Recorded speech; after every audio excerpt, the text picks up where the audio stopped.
So we're going to learn about calcium imaging and particularly in vivo calcium imaging. So this is something that I did for about 5 years, and I'm pretty well versed in the subject. So a lot of neuroscience experiments have sort of the data that they want to get is fundamentally the same. They want to know the timing of the action potentials that the brain is generating. They'd like to know this from as many neurons as possible with as great a temporal resolution as possible. And I say spatial accuracy, but I really mean to make sure that every every action potential that they think comes from the same cell does come from the same cell. Right, this is that same clustering idea that they'd want to avoid being stuck with the question of is this one cell firing seven action potentials or seven cells firing one action potential? And so calcium imaging these days is one of the most popular ways of doing that. But when it started in the 60s, um, it was kind of just a curiosity. So there was a dye or a protein that came out of jellyfish called aquion. Um, and it turned out that its bioluminescence was slightly altered by the amount of calcium that was around. And so here you see a paper with Hodgkin on it, where they're injecting this protein into the giant squid axon, making the cell fire huge long trains of action potentials. A minute long, the cell is tick tick tick tick tick tick tick firing action potentials, and at different rates, A being the fastest, B being in the middle, and C being the slowest. And you can see the slow rise in calcium. Now that slow rise in calcium is in part due to the fact that because the axon is so large, the calcium does in fact rise slowly. In part, it's due to the terrible slow kinetics of this calcium indicator, i.e., the calcium ions bind very slowly. It's also to do with the fact that aquion is very pH sensitive. In fact, it's arguably more pH sensitive than it is calcium sensitive. So what we're also seeing here is the change in pH in an axon as it fires constantly for a minute. This was a very dim chemical. So while it says nanoamps up here, this is truly the current that's coming out of something called a photomultiplier tube, which is a bit of electronics that is incredibly sensitive, can count single photons. So really, this current is directly proportional to the number of photons. So it's not current, it's light. And you needed to use such a highly sensitive piece of equipment because this chemical was so dim. It's easily bleached, so you expose it to a bright light and it literally broke the molecule. Um, and of course, you need to expose things to bright light in order to measure their fluorescence. So in lies a problem. It's also poorly sensitive, so it's also not only pH sensitive, but very sensitive to magnesium. So it wasn't good. It was just kind of a curiosity. Enter Roger Tsien. So Roger Tsien has a incredibly famous brother called Richard, or had, because I think Roger passed away 10 years ago now. He got the Nobel Prize primarily for his work on calcium indicators. So he's a chemist, not a neuroscientist. His brother was a neuroscientist. His mother was a chemical engineer as well. So obviously a very talented family. Um, and what he did was basically the same technique that nearly every single calcium indicator ever made has done, which is you get a calcium chelator, calcium binding chemical, and you just stick a fluorescent chemical to it. Okay. And, when that calcium chelator binds to the calcium, all of its electrons will get shifted around and the whole molecule bends a little bit. And that shifting and bending sort of gets translated to the fluorescent molecule and changes its fluorescent properties. Now, Roger's first attempt had some good properties. It was way more high affinity than previous indicators, which means to say that its optical properties changed in a where the calcium concentration was low and biological, right? So inside a cell, calcium is going to vary between sort of 0 and 100 nanomole. I mean, maybe a little more, but these are the kind of ranges that we're talking about.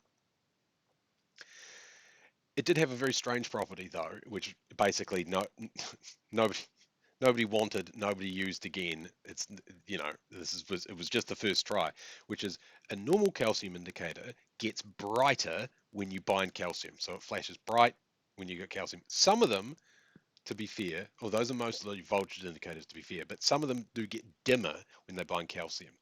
But the point is here, it's the amount of light coming out changes. What this first attempt did was it actually absorbed the light differently. So the extinction coefficient is basically how much the light is it absorbing, and so you can see that it's absorbing a lot when there's no calcium, and it's absorbing very little when there's lots of calcium. Okay, and people didn't like that because it's much harder to measure. What you like to measure is the amount of light being reflected.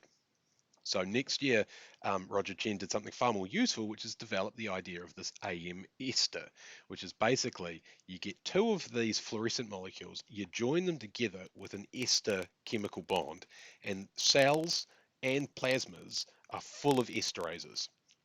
So they cut the ester in half. Now, why is that useful? Well, because when the fluorescent dye is in its ester form, it is quite lipophilic. So what it can do is it can pass through the cell membrane. But then when the esterases chop it, it replaces the ester molecules with a carboxylic acid moiety, i.e. it becomes it's ionized, and now it can no longer leave the membrane. So it's trapped in the cell. So you basically can apply the fluorescent compound in this AEM ester form, let it sit there for a couple of minutes, and then wash it away. And all of the AEM ester that's left is inside the cell, which gives you a much better image. This technique is still used. So 5 years later, Roger developed Fura 2. Basically the same thing, it's but still based on BAPTA, um, you know, and you can still buy Fura 2 and it is still used. You can see this is the concentration of calcium in nanomole. You can see this is the emitted light now. You can see it getting brighter and brighter and brighter as the concentration goes up above 100 nanomole. It kind of almost reaches its maximum.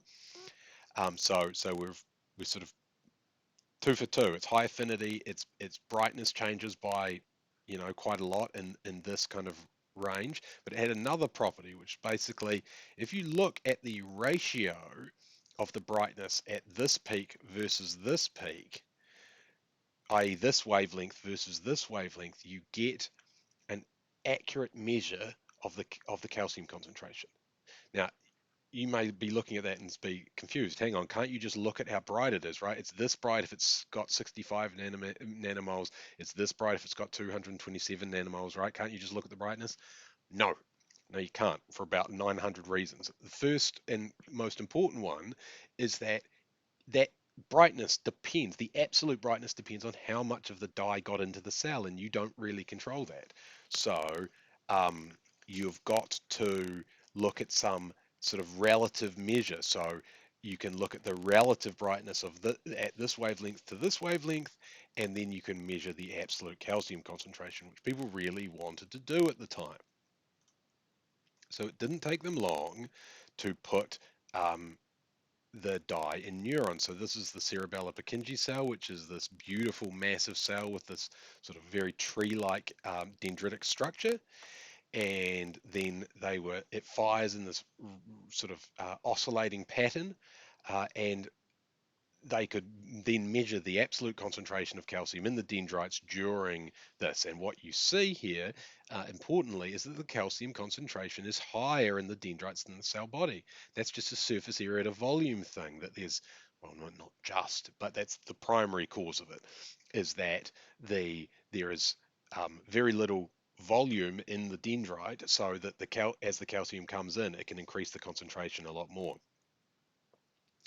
However, each frame took 2 seconds of exposure, which is to say they basically opened the camera iris and they let all of the photons come in, and then they closed the camera iris. Now, this is what the firing pattern looks like. This is in part why they chose the cell, because the cell depolarizes itself strongly for 10 seconds, so they could take basically a photo that lasted this length of time. If you've done any sort of astrophotography or just know much about photography at all, you know the longer your exposure, the more light you capture, and it's the same thing here.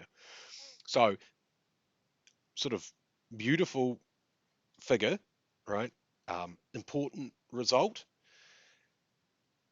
However, I said at the beginning that the goal here was to know with as greater temporal accuracy when neurons are firing extra potentials. This wasn't what these people's goals were, right? Though it's tempting to say maybe it would have been if the technology was up to the challenge, which is to say they had this chemical that could measure calcium, but it took 2 seconds of exposure for you to see it, so you're going to have to make do with what you can. And the cell that sits and fires spikes for 10 seconds at a time is going to be very useful.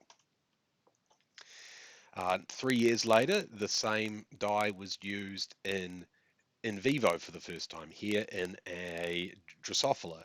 So basically, they were able to do recordings of a neuron, and they were able to image the neuron at the same time. And this is sort of what they got. So they were able to see um, bright spots of calcium as this Drosophila was made to watch drifting gratings. Not really a great scientific breakthrough. There were sort of no hypotheses here to be confirmed or rejected. They were just kind of saying, look at what we can do. But until about 1999, so for 20 years, um, all calcium imaging was either done in vitro, so in cell culture and brain slices, like that cerebellar Purkinje cell, or in vertebrates, because the tissue was too hard to see through, right? You couldn't put it in an animal's brain because, well, we'll get into exactly what the problem was, right? Until this paper. So Karel Svoboda, Winifred Denk, and David Tank published this paper where what they are doing is using something called a two-photon microscope that basically relies primarily on a special kind of laser called a, well, in this part of the in neuroscience it would be called a two-photon laser, but it's really it's a mode lock laser, which essentially all it means is instead of supplying the laser like you're used to from a laser pointer as a continuous beam, it puts out little pulses, little tiny and tiny in time pulses. However, not tiny in power, immense power, but for 10 to the minus 13 of a second. And then sort of a tenth of a no, 100th of a microsecond later, it fires another one, right? So all of these timescales are way too small for us to get. But essentially what's happened, and I'm not going to ask you to get into the details of this, is that there's been a laser beam, like this long, and all of the light has been condensed down into a tiny little pulse, and then that is let go, and then there's silence as the next pulse is sort of stored up. Not quite how it happens, but it's good enough to get it, right? It's also in the infrared range. So it's highly powerful, it's in the infrared range, and down it goes into the rat's head. Using a pipette filled with the calcium indicator, I think it was actually a sharp electrode if memory serves. They did they sharped into a cell. There you can see the sharp electrode there, and filled it with a calcium indicator. And then they were able to look at the calcium signals in the cell. So here is the calcium signal, here in D and in E, and here is the membrane potential. Now, because of various optical tricks, this is what they would see, right? This XY here. If they look down on the brain, they would see this image. But they were able to focus up and down through Z, through the depth, and then take photos at every single depth, and then you could stack them up like this, right? And this sort of shows the it's a bit hard to explain, I suppose, but it shows the optical sectioning power. That's what you'd call it, right? This ability to focus at various planes and not get out of focus light, causing you problems. So this two-photon microscope approach doesn't allow for ratiometric imaging, right? Because you're measuring all of the light that comes back. You don't care about its wavelength, really. Um, But people didn't care anymore because you could just look at the size of the um, fluorescent signal here and across the top here and across the top there, and it would be proportional to the number of action potentials. roughly, right? So no extra potential here. This is the membrane potential. It looks a bit funny because it's in current, it's with a sharp recording. So here we are. Here's one extra potential there, and they get a little bit of a fluorescent. Here's two extra potentials, and it's twice as big. So now they're starting to infer extra potentials directly from the fluorescent signal.